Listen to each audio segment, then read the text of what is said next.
I just don't understand why you'd buy such a tiny house, Emma, my sister-in-law, said with her trademark condescending smile. How do you even breathe in here? She stood in my cozy living room, making a show of fanning herself as if the walls were closing in.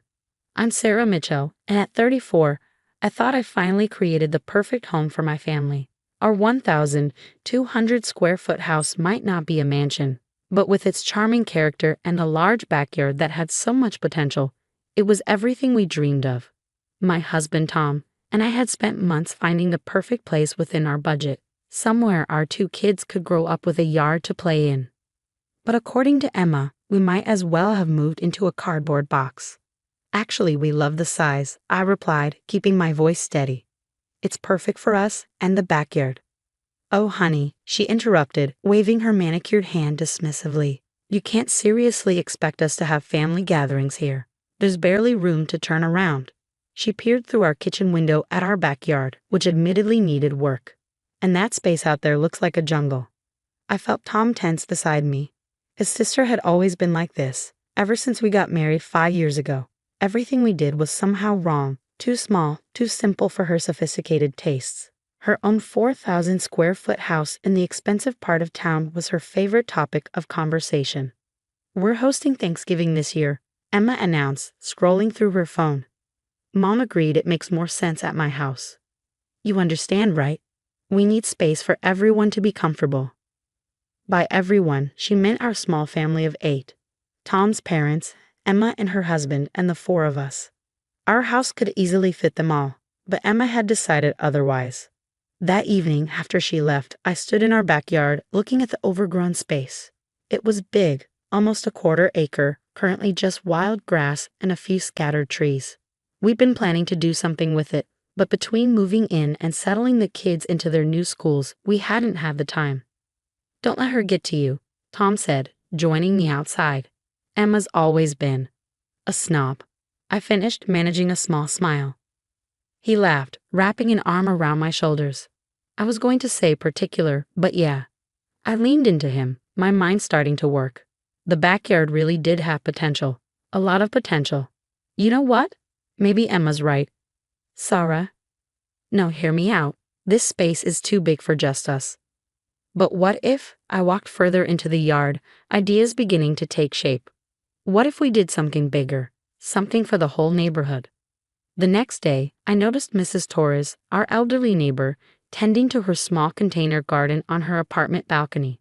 She lived alone and grew the most beautiful tomatoes I'd ever seen. Then there was the young couple across the street, always talking about wanting to grow their own vegetables but lacking the space in their rental. I started researching, learning about community gardens, urban farming, and sustainable living. The more I read, the more excited I became. Our backyard could become something special, not just for us, but for everyone around us. When I shared my idea with Tom, his eyes lit up. You want to turn our backyard into a community garden? Why not? We have the space. The neighborhood doesn't have anything like it. And imagine teaching the kids about growing their own food. We spent the next week planning. I drew up designs, marking spaces for individual plots, common areas, and even a small playground for the kids. Tom, who worked in construction, helped me figure out the logistics of irrigation and soil requirements. The first person I approached was Mrs. Torres. Her face brightened immediately. A community garden? Oh, Corita, that would be wonderful.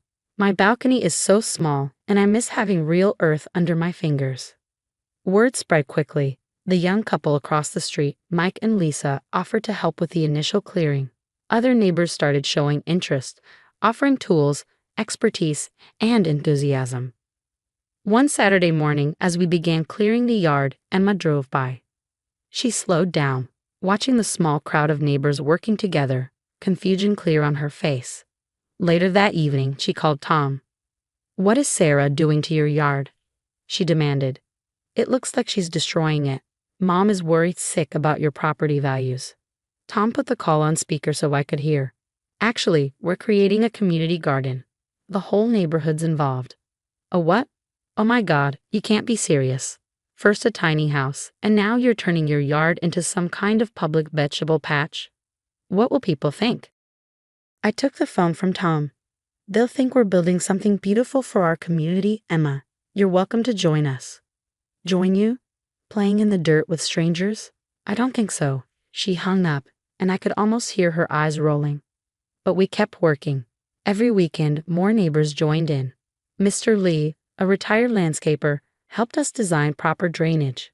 The local hardware store, hearing about our project, offered us a discount on supplies. Even our kids got involved, excited about having their own small plot to tend. As spring approached, our backyard transformed. Raised beds took shape, paths were laid, and the first seeds were planted. We installed benches, created a charming entrance arch, and set up a community bulletin board. What had once been an overgrown mess was becoming something magical. Emma drove by occasionally, each time with a more pinched expression on her face. But we were too busy to care. Our tiny house had become the heart of something bigger than ourselves, and watching it grow brought more joy than any large, empty mansion ever could. Little did we know, our garden was about to bloom into something even more extraordinary than we'd imagined, and Emma's carefully maintained facade was about to crack in the most unexpected way. By early summer, our community garden had transformed into something beyond my wildest dreams. The once empty backyard now burst with life. Tomatoes climbing trellises, peppers starting to fruit, and herbs filling the air with their fragrance. But it wasn't just the plants that were thriving. It was the connections growing between neighbors. Every evening, the garden hummed with activity. Mrs. Torres taught the neighborhood kids how to tell when tomatoes were perfectly ripe. Mike and Lisa started a composting workshop. Even our shy neighbor, Mr. Peterson, who rarely left his house, began spending evenings tending to his plot of heirloom carrots. Then came the day that changed everything. I was helping our daughter, Katie, water her strawberry patch when a sleek black SUV pulled up. Emma stepped out, wearing what looked like designer gardening clothes, complete with spotless rubber boots that had clearly never touched soil. "Sarah," she called out, picking her way carefully along the stone path. "Mom wanted me to check on you. She's worried you've lost your mind with this project." Before I could respond, Katie ran up to her aunt. "Aunt Emma, want to see my strawberries? I grew them myself." Emma took a step back, as if gardening might be contagious. "That's nice, sweetheart. But you could just buy strawberries at Whole Foods. Much cleaner." Katie's face fell, and I felt that familiar surge of protective anger. But before I could say anything, Mrs. Torres appeared beside us, a basket of fresh vegetables in her arms. "Would you like some real tomatoes, dear?" she asked Emma. "Not those plastic things from the store. These have actual flavor." Emma looked startled. She wasn't used to anyone challenging her views. Well, try one," Mrs. Torres insisted, holding out a perfectly ripe tomato. "Taste what food is supposed to be like." Maybe it was the authority in Mrs. Torres's voice, or maybe it was the audience of gardeners who had stopped to watch, but Emma actually took the tomato. She bit into it, and I saw the exact moment her carefully maintained expression cracked. "This is amazing," she admitted, looking surprised at her own words. "That's what real food tastes like," Mrs. Torres said with a satisfied nod. "Sarah's garden here has given us all a chance to remember that." "Our garden," I corrected gently. "It belongs to everyone." Emma looked around, really taking in the scene for the first time. Children playing between the raised beds, elderly neighbors chatting on benches, young couples working together on their plots. It was everything her pristine, empty mansion wasn't: warm, alive, and full of community. "Would you like a plot?" I offered, surprising myself. "We have a few spaces left." "I don't know anything about gardening," Emma admitted, looking uncharacteristically uncertain. "None of us did when we started," Mr. Peterson spoke up from his carrot patch. "That's the beauty of it. We learn together." Something shifted in Emma's expression. For the first time since I'd known her, she looked almost humble. "Could I really?" "Of course," I said. "Everyone's welcome here." That evening, as the sun set over the garden, Emma stayed to help Katie water her strawberries. She had dirt on her designer clothes and a smudge on her cheek, but she didn't seem to care. I overheard her asking Mrs. Torres about tomato growing tips, genuine interest in her voice. The next morning, Emma arrived early, wearing more practical clothes and carrying garden tools she'd bought. "I've been doing research," she announced. "Did you know there are over 10,000 varieties of tomatoes?" Over the next few weeks, a different Emma emerged. The woman who had once mocked our tiny house now spent hours in our backyard, learning from neighbors she would have previously ignored. Her perfect manicure gave way to soil-stained hands, and her condescending smile transformed into genuine laughter. But the real surprise came when she called a family meeting at her house. "I've been thinking," she said, looking nervously around her massive, pristine living room. "This space, it's too big for just us. What if we did something like Sarah's garden? Not exactly the same, but maybe a community space." Tom and I exchanged shocked glances. This was not the Emma we knew. "My backyard is twice the size of yours," she continued, her old competitive spirit flickering briefly. "We can do classes, workshops, maybe even a farmer's market." I smiled, recognizing the same excitement I felt when first planting our garden. "That sounds wonderful, Emma." She beamed, and in that moment I realized our little community garden had grown something even more precious than vegetables. It had grown understanding between sisters-in-law who had once seemed worlds apart. But summer was drawing to a close, and with it would come our biggest challenge yet. The city council had taken notice of our growing community space, and not everyone was happy about it. We were about to learn that sometimes the sweetest victories come from the most unexpected places. The notice from the city council arrived on a crisp September morning. "Unauthorized community gathering space, zoning violations, cease and desist." My hands trembled as I read the official letter. Someone had complained about our garden. The increased foot traffic, the informal farmers market we'd started on Saturday mornings, the children's laughter, apparently, it all violated residential zoning laws. "They can't do this," Emma declared, standing in our kitchen.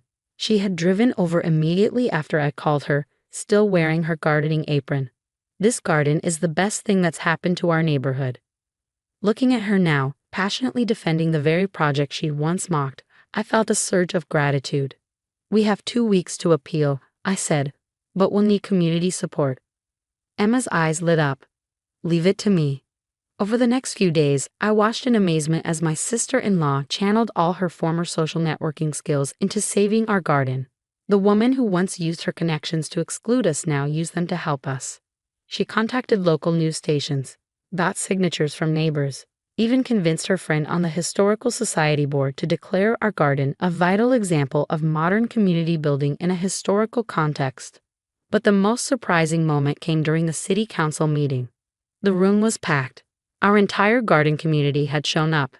Mrs. Torres with her famous tomatoes, Mr. Peterson clutching photos of his prize carrots, dozens of children wearing Save Our Garden t-shirts that Emma had ordered. "This isn't just about vegetables," Emma stated, standing confidently before the council. "I was wrong about this garden at first. I thought small meant insignificant, but what my sister-in-law Sarah created isn't small at all. It's enormous in all the ways that matter." She gestured to the crowd behind us. "Look at these faces. Before this garden, we were strangers living next door to each other. Now we're a community. Children learn where food comes from. Seniors have a place to share their knowledge. Families grow together." The council members looked surprised. Clearly, they'd expected complaints about property values, not impassioned speeches about community values. Then Katie, my daughter, raised her hand. "Can I say something?" The council chairman nodded, smiling. "My strawberries died last month," she said simply.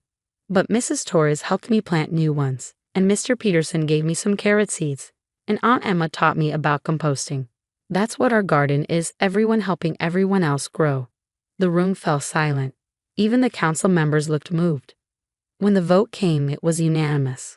Not only could our garden stay, but the council also created a new community green space designation to protect similar projects in the future. They even offered grants for expanding such initiatives. Emma hugged me tight as cheers erupted around us. "Thank you," she whispered. "For what?" "For showing me that the size of a house doesn't matter. It's what grows inside and outside that counts." That evening, we hosted a celebration in the garden. String lights twinkled overhead as neighbors shared dishes made with our homegrown produce. Emma proudly served her first successful crop of cherry tomatoes. "You know," she said, watching the community she'd once looked down on laughing and celebrating together, "I'm thinking of downsizing." I nearly choked on my lemonade. "Really?" She nodded. "That big house, it feels empty now." I want something more like yours, something that feels like home. 1 year later, our community garden has 3 locations: our original backyard, Emma's transformed lawn, and a new plot donated by the city. The Saturday farmers market is now a town highlight, and our gardening workshop program has a waiting list. Emma bought a charming house just down the street with a perfect-sized yard for her own gardening adventures. She hosts weekly composting classes and has become the garden's most enthusiastic volunteer coordinator. Yesterday, I overheard her telling a new neighbor, "Size doesn't matter. It's what you make of the space you have." My sister-in-law taught me that. Looking around at what grew from one tiny backyard, the friendships, the community, the literal fruits of our labor, I smile. Sometimes the smallest spaces hold the biggest possibilities. All you need is the courage to plant the first seed.